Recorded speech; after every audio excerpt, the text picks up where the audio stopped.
President William Ruto niwendeka kwikithia kana ilovia ile ivathia wa maskulu kondo wa kukwata mbau masomo maskulu ni ma serikali sinaolwa kana kuvetwa kwatiania na livoti ila inanenganitwe ni Minister Muvyani wa kisomo John Badi ya kuola ilovia isu wito uomwa ni mwene kivilo ambai ya kamba ya Kitutu kaunti ya Kitui Fred Motolo aweta kana ngalama ya mikalile yende na kwambata na inenthia ingi maina otonywa kusomethia ciana sio nginya kiwango cha masomo cha yolo lina Musangi na Maovo.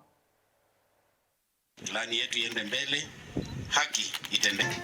Onena itina kwa kiwango vio tuika mwene kivila ambaye ya Kitutu kaunti ya Kitui Fred Motolo weti ambaye ene ikitekithito muno kwikithia kana ciana ni ciasomana kwa ile one wo owetata ukona muno kwithiwa ilovile tethecia kwa ile masomo skulu ni cia serikali cioletwe na muno ivinda gharama ya mikalile yulu. Na maono ya masomo tumejitolea kusupport watoto wetu wasome kwa sababu ya siku za usoni.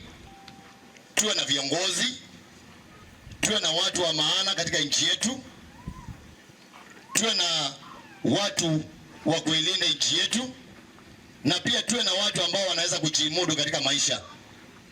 Na hii yote inafanyika kwa sababu ya masomo. Juzi tulipata kwenye vyombo vya habari ya kwamba school capitation imeshaondolewa. Na kuondoa school capitation, na katika nchi yetu ya Kenya vile maisha yalivyo mangumu, utaumwene kivila uwo weta ikalima kaunti na alame kwata cia uimi tamena uito mwingi kumana na mbua kuetembe anu kati wa maumu wangi weta kuola ilovia cia capitation taukuna munene na ula utonyo tamba icha kisomo kaunti ni msimu huu wa kukunyesha, watu hawana chakula, watu wana mashida ya health.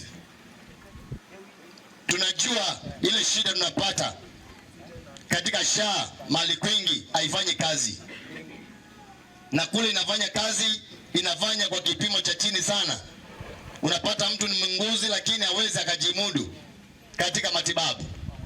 Tunamwomba Mheshimiwa Rais pamoja na viongozi wa finance na education, tafadhali wasiondoe school capitation. Nchi yetu ya Kenya ina ungumu mwingi sana. Ona uyovo ni wakule musumbi kusisia na kwa ile muvea wa uiti na ula kwena na kewithite utemwa ilu na ukenda kuikithia uima wa mwikati wa Kenya. Health imekuwa shida, watu wetu wanakufa katika nchi yetu ya Kenya. Tuna wazee ambao wana magonjwa tofauti, tuna wamama wakongwe, tuna windows wale ambao hawana wazee, tuna watoto wachanga na single mothers walio na watoto wengi na wana msaada. Tumuomba Mheshimiwa wetu Rais kwenye nchi yetu ya Kenya, tafadhali angalia mambo ya health ili nchi yetu iweze kuwa na amani, watu waweze kufurahia kuwa kwenye nchi yao, na kwa yote tutashukuru. Zaidi ya yote tunaomba serikali yetu izidi kuchangia amani katika mikoa yote ya nchi. Mia maendeleo tunasimamia uwiano wa taifa, na tungetaka kila mtu kwa Kenya aishi kwa njia ya amani, kutii sheria, na juu ya yote tukue matajiri na nchi iongoze vizuri.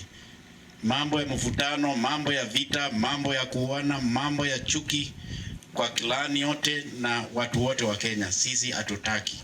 Tunataka nchi ya Kenya iwe ni nchi moja, watu wa moja, viongozi wa moja, na sisi wote tutoe sauti moja. Report ya Vilingi wa Maovo kumava mwingia katika kaunti ya Kitui ni Lina Musangi.